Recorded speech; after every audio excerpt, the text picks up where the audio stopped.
Hello there, Trash Pandas! I know I usually cover games that release back in ancient history, but I felt like I really did need to talk about this one. For the, 5 of you out there who haven't already heard of Palworld yet, it's one of those yet another survival crafting games where you collect resources to build your bases and your weapons, forage for food, monitor your temperature so you don't freeze or boil. Oh, and did I mention that there's Pokemon there? Okay, so you've probably heard about how this is the ongoing controversy with this game, and we are going to get there, I swear. But first I want to talk about why Palworld caught my attention in the first place. So, there are about 10 bazillion survival crafting games out there, covering a huge range of themes and environments, and honestly I do love a good deal of them. I mean, Ark, Subnautica, even with the absolute backlash that I know that this will get me, I actually love Fallout 76. They all have the same core mechanics though. You have vitals to maintain, like hunger, thirst, health, your manga collection, and then all of the base building that you can cram your face with. You want to build a giant shrine to Danny DeVito? Yeah, just go ahead and find some resources and build away. But because there's so many games that have already done this so well, it's a genre that's become so saturated. And even some absolutely fantastic new additions really find it hard to get noticed. It's like the industry found this amazingly fun mechanic, and we all sort of became numb to it from overexposure.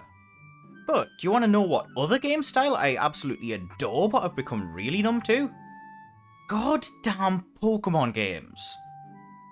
You don't exactly have to look far into my history to realise I'm a complete Pokemon nerd. But it's just become so repetitive over the years. Like sure, they add new mechanics and they might change how a few moves and types interact, but it's just more of the same. Pokemon games used to hit me with this sense of wonder and discovery, and sure, a couple of the first generations were before my childhood wonder got replaced with just caffeine and capitalism.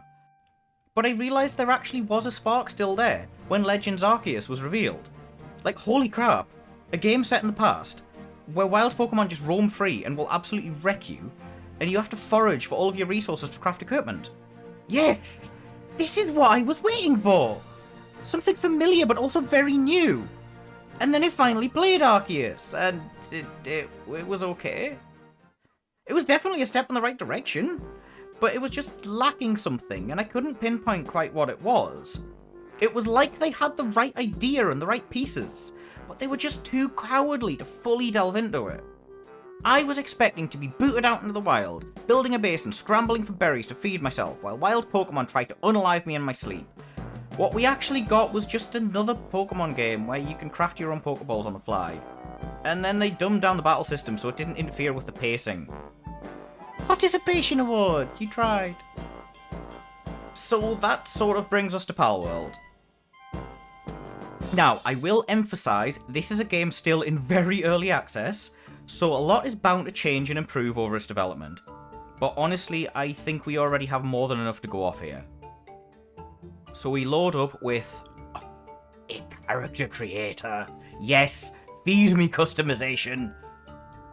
The options are a bit limited as of yet, but yeah, like I've said, it's early access. And there's even a prompt to say it's in the works to edit your character later in development, so you're not locked into anything here forever. So for now, we can just make an absolute goblin and it's all good. And so you're basically kicked out onto an island with absolutely no explanation, and your only pointer is a little tutorial window to help you grasp the basics. Build a pal box, i.e. your home base. Build a bed. Catch your first pal. Because yeah, if you hadn't realised already, this survival crafter heavily delves into the pet mechanics. I mean, pals are sort of the reason you're here, aren't they? So they're your battle companions, they'll help out at your base, they're your transport. Oh, and you can also butcher them for food. Did I mention that they can have guns? Yeah, Palworld is a little bit unhinged, but it never actually steps outside of its own established law. And you know me, I love a bit of unhinged. So you're free to catch any pal you want with your handy copyright-safe pal spheres, and you can eventually craft stronger ones as you level up.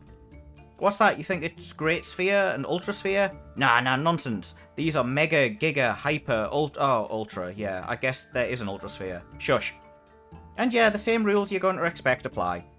Higher levels and stronger species are harder to catch, the less health they have, the more likely you are to catch them, and some pals you're just going to have a really bad time if you don't craft better spheres.